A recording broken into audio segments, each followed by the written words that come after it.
உங்க வாழ்க்கையில ரெகுலரா ஒரு நபரோட பேசிட்டு இருப்பீங்க. அப்ப சடனா அந்த பெர்சன் வந்து உங்ககிட்ட பேசுறத கம்மி பண்ணா, உண்மையிலேயே நம்மளுக்கு ரொம்ப குழப்பமா இருக்கும். ஏன் அந்த பெர்சன் வந்து முன்ன மாரி நம்மகிட்ட பேச மாட்றாங்க? என்ன ஆச்சு?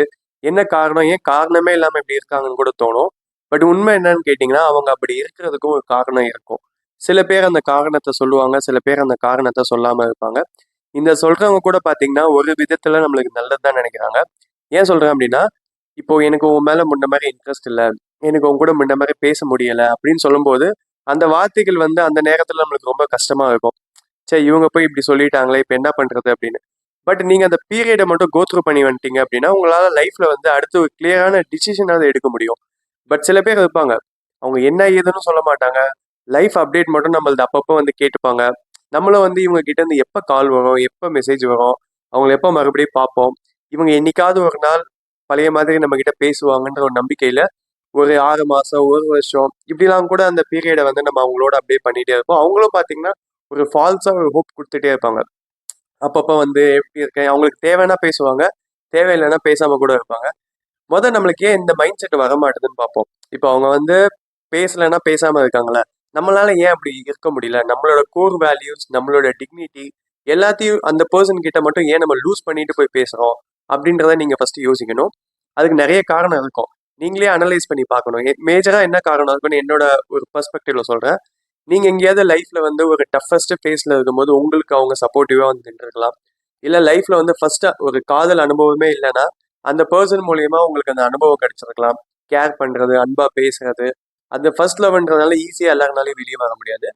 அடுத்தது என்ன ஆகுன்னு பார்த்தீங்கன்னா, இந்த உலகத்துல நம்மளுக்குன்னு யாருமே இல்லாத போது நினைக்கும்போது, ஓகே இந்த பூமியில வந்து ஒரு பெர்சன் நம்மளுக்காக இருக்காங்கன்னு நெனச்சு, சில ஒரு நாட்கள் வந்து நீங்க நிம்மதியா தூங்கி இருக்கலாம்.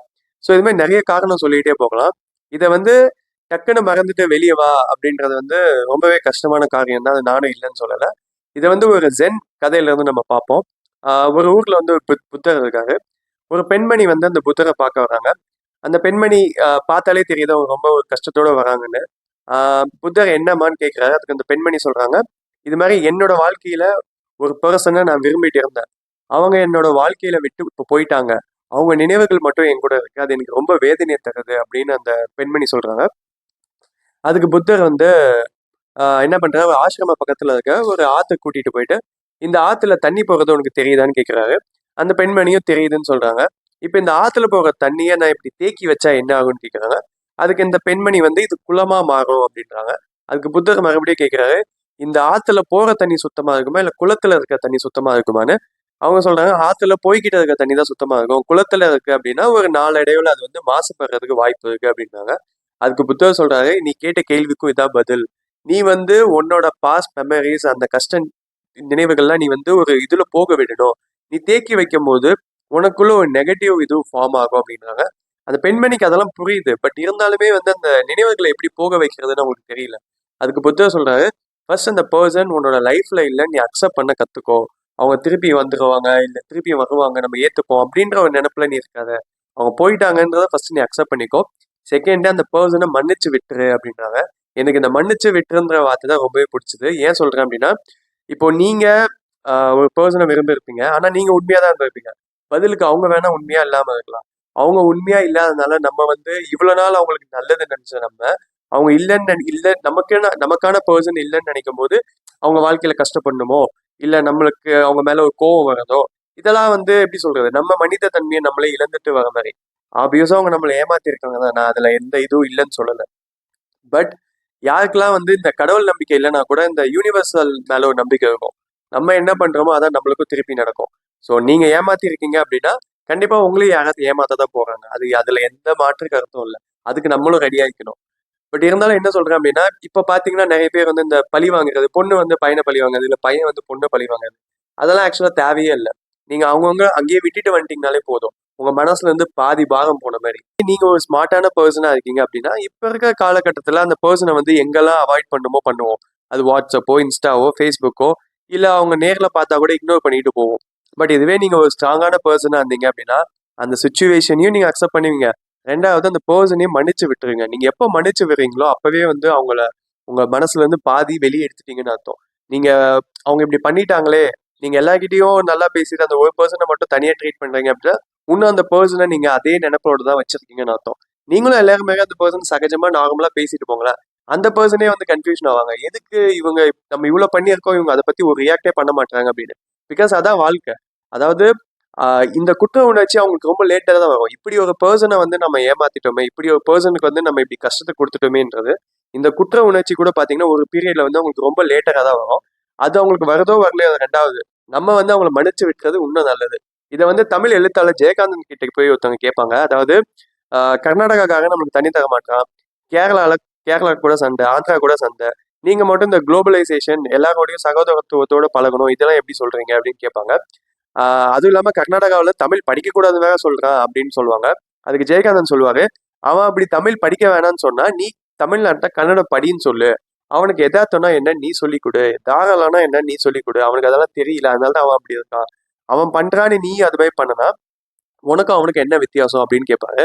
உண்மையே ஆக்சுவலா உண்மையிலே இது ரொம்ப நல்ல பதில். நீங்க வந்து அப்படியே இது உங்க வாழ்க்கையிலும் எடுத்துப்பாங்க. எவ்வளவோ பேர் கூட நம்ம சண்டை போடுவோம், இது பண்ணியிருப்போம். இதெல்லாம் எதுக்குன்னா ஆப்போசிட்ல அவங்களும் அது மாதிரி பண்ணியிருப்பாங்க. நம்ம அந்த இடத்துல கொஞ்சம் பெருந்தன்மையா விட்டு கொடுத்துட்டு போயிட்டோம்னு வச்சுக்கோங்களேன், அவங்க அதுல இருந்து நம்மளை பார்த்து ஒரு விஷயம் கத்துப்பாங்க. ஸோ இது மாதிரிதான் வாழ்க்கையில வந்து நம்ம ஒவ்வொரு விஷயத்தையும் பழகிக்கணும், ஒரு அனுபவமா எடுத்துக்கணுமே தவிர அவ்வளவுதான் இதான் என் வாழ்க்கையை முடிஞ்சு போச்சுன்னு நினைச்சிட கூடாது. ஏன் சொல்றேன் அப்படின்னா சில பேர் வந்து இந்த பீரியடை எப்படி என்ன ஹேண்டில் பண்றதுன்னு தெரியாம வந்து கொஞ்சம் கெட்ட பழக்கத்துக்கு கொஞ்சம் அடிமையாவாங்க. இந்த தண்ணி அடிக்கிறதோ, ஸ்மோக் பண்றதோ. ஏன்னா இப்போ இந்த பீரியடை வந்து இந்த தனிமையை வந்து எப்படி போக்குறதுன்னு தெரியாம நீங்க இதுல ஃபோக்கஸ் பண்ண ஆரம்பிச்சீங்கன்னா ஆல்ரெடி உங்க உடம்பு வீக்கா இருக்கும். ஆல்ரெடி உங்க மனசு வீக்கா இருக்கும். இது கூட சேர்ந்து உங்க உடம்பு வீக்கா தான் ஆகும். வாழ்க்கையில வந்து கண்டிப்பா நீங்க முன்னோக்கி போக மாட்டீங்க, பின்னோக்கி தான் போவீங்க இந்த பழக்கத்தினால. செகண்ட் விஷயம் நான் என்ன நோட் பண்றேன் அப்படின்னா இமீடியட்டா வந்து இன்னொரு ரிலேஷன்ஷிப்ல போய் மாட்டிக்கிறது. அது மாட்டிக்கிறத நீ ஏன் சொல்றேன் அப்படின்னா நீங்க இந்த இமீடியட்ங்கிற வார்த்தையை நோட் பண்ணிக்கணும். இப்போ ஒரு பர்சனோட ரெகுலரா பேசிட்டு இருக்கீங்க, அந்த பர்சன் இல்லைன்னு தெரியுது. சடனா இன்னொரு பர்சனுக்கு ஒரு ஸ்பேஸ் கிடைக்கும். அந்த ஸ்பேஸ்ல வந்து அந்த பர்சன் உங்களுக்கு உண்மையிலே நல்ல நினைச்சு கூட பழகலாம். நீங்க வந்து இதான் லவ், திருப்பி இந்த பர்சன் தான் நம்மளுக்கான பர்சன் போல, நம்ம தான் வந்து அந்த பர்சனை விட்டுட்டு இந்த பர்சன் கூட போயிடணும் அப்படின்னு சொல்லி அந்த மைண்ட் செட் உடனே கொண்டு வராதீங்க. ஆல்ரெடி ஒரு இதுல இருந்து வெளியே வந்துட்டு இருப்பீங்க. அந்த அதுல இருந்து ஃபுல்லா கூட வெளியே வந்திருக்க மாட்டீங்க. அதுக்குள்ள இன்னும் இதுல போயிட்டு இன்னும் கொஞ்சம் நல்லா அதுலயும் கன்ஃபியூஷன் ஆயிட்டு அதுலயும் சஃபர் ஆகும். ஆப்போசிட்ல இருக்க பர்சனையும் சேர்த்து சஃபர் பண்ணுவோம். ஸோ முடிஞ்ச அளவுக்கு கொஞ்சம் டைம் எடுத்துக்கோங்க, பொறுமையா இருங்க. ஃபர்ஸ்ட் இந்த லவ்வோ இல்ல ஹார்ட் பிரேக்கோ ஃபர்ஸ்ட் அந்த இது வந்து கொஞ்சம் என்ஜாய் பண்ணுங்க. அதுவும் வந்து ஒரு விதமான ஒரு சஃபர் தான். அது முழுமையா அனுபவிக்காம அதுக்குள்ள இன்னொரு சந்தோஷத்தை தேடி போறது வந்து அது முழுமையான சந்தோஷத்தை உங்களுக்கு கொடுக்காது வாழ்க்கையில. ஸோ அதான் நான் சொல்ல வந்தேன். அதே மாதிரி ஃப்ரெண்ட்ஸ் கூட இந்த டைமை வந்து கொஞ்சம் ஸ்பெண்ட் பண்ணுங்க. அப்படி ஏதாவது ஹார்ட் ப்ரோக் ஆயிருக்கீங்க அப்படின்னா. ஏன்னா இந்த நேரத்துல நீங்க பேசுறதை யாராவது ஒரு ஆள் கேட்கணும். பதிலுக்கு அவங்க ஏதாவது ஒரு நல்ல அட்வைஸ் சொல்றாங்களோ இல்லையோ, ஜஸ்ட் நம்ம பேசுறதை கேட்டாலே நம்மளுக்கு பாதி இது போயிடும். ஏன்னா முதல் டைம் பேசும்போது பாத்தீங்கன்னா கொஞ்சம் ரொம்ப கஷ்டமா இருக்கும். செகண்ட் டைம் பேசும்போது மனசு இன்னும் கொஞ்சம் லேசாகும். மூணாவது டைம் பேசும்போது இப்படியே எனக்கு நடந்ததுன்னு சொல்லி நீங்களே கூட கொஞ்சம் கிண்டல் பண்ணியும் பேசுறீங்க. ஸோ இவ்வளவுதான் வாழ்க்கை. அது இப்போ உங்ககிட்ட யாராவது இன்னைக்கு வந்து ஒரு 10,000 ரூபாய் பணம் எடுத்துட்டு போயிட்டாங்க அப்படின்னா ஒரு 2 நாள் தூங்காம இருக்கும். அதுவே வந்து ஒரு வருஷம் கழிச்சு நினைச்சு பாத்தீங்கன்னா ஆமா எடுத்தாங்களா அப்படின்ற மாதிரி ஒரு மைண்ட் செட்ல தான் இருக்கும். அது நாள் ஆக ஆக எல்லாமே வந்து மறையும். ஸோ அந்த இதுக்கு மட்டும் டைம் கொடுங்க. எதையுமே வந்து ரொம்ப அவசரப்பட்டு வாழ்க்கையில எந்த முடிவும் எடுக்காதீங்க. அப்படி எடுத்தா அது கொஞ்சம் தப்பா தான் போகும். நல்லா யோசிச்சு நிதானமா பொறுமையா லைஃப் வாழுங்க. ஸோ இன்னைக்கு வீடியோல இதான் சொன்னேன். இதுல உங்களுக்கு ஏதாவது கருத்து இருந்தா கூட நீங்க கமெண்ட் செக்ஷன்ல சொல்லுங்க. ஸோ மறுபடியும் ஒரு நல்ல வீடியோல வந்து உங்களை பார்க்குறேன். தேங்க்யூ, பாய்.